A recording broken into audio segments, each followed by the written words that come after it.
माँ शीतला की पावन सत्य कथा। ये कथा बहुत पुरानी है।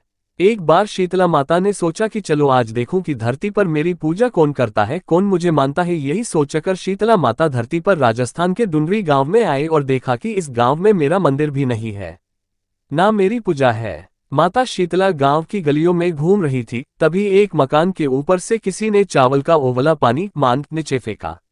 वह उबलता पानी शीतला माता के ऊपर गिरा, जिससे शीतला माता के शरीर में छाले फफोले पड़ गए। शीतला माता के पूरे शरीर में जलन होने लगी। शीतला माता गांव में इधर उधर भाग भाग के चिल्लाने लगी, अरे मैं जल गई, मेरा शरीर तप रहा है, जल रहा है, कोई मेरी मदद करो। लेकिन उस गांव में किसी ने शीतला माता की मदद नहीं की। तभी अपने घर के बाहर एक कुम्हारन महिला बैठी थी। उस कुम्हारन ने देखा कि अरे ये बूढ़ी माई तो बहुत जल गई, इसके पूरे शरीर में तपन है, इसके पूरे शरीर में छाले फफोले पड़ गए हैं, ये तपन सहन नहीं कर पा रही है।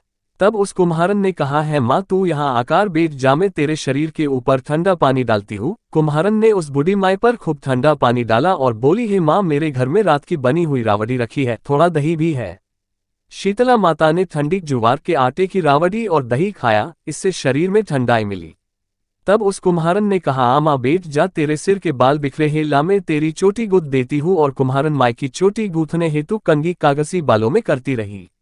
अचानक कुम्हारन की नजर उस बूढ़ी माई के सिर के पीछे पड़ी तो कुम्हारन ने देखा कि एक आंख वालों के अंदर छुपी है। ये देखकर वह कुम्हारन डर के मारे घबराकर भागने लगी। तभी उस बूढ़ी माई ने कहा, रुक जा बेटी, तू डर मत, मैं कोई भूत प्रेत नहीं हूँ, मैं शीतला देवी हूँ। मैं तो इस धरती पर देखने आई थी कि मुझे कौन मानता है, कौन मेरी पूजा करता है। इतना कह माता चार भुजा वाली हीरे जवाहरात के आभूषण पहने, सिर पर स्वर्ण मुकुट धारण किए अपने असली रूप में प्रकट हो गई। माता के दर्शन कर कुम्हारन सोचने लगी कि अब मैं गरीब इस माता को कहाँ बिठाऊं।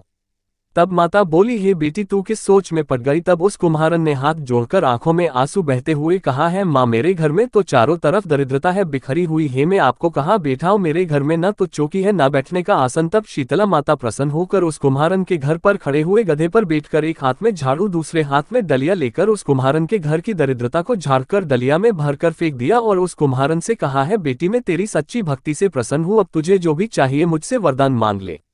तब कुम्हारन ने हाथ जोड़कर कहा है, माता मेरी इच्छा है अब आप इसी डुंडरी गांव में स्थापित होकर यही रहो, और जिस प्रकार आपने मेरे घर की दरिद्रता को अपनी झाड़ू से साफ कर दूर किया, ऐसे ही आपको जो भी होली के बाद की सप्तमी को भक्ति भाव से पूजा कर आपकी ठंडा जल दही व वासी ठंडा भोजन चढ़ाए, उसके घर की दरिद्रता को साफ करना और आपकी पूजा करने वाली नारी जाति महिला का अखंड सुहाग रखना, उसकी गोद हमेशा भरी रखना।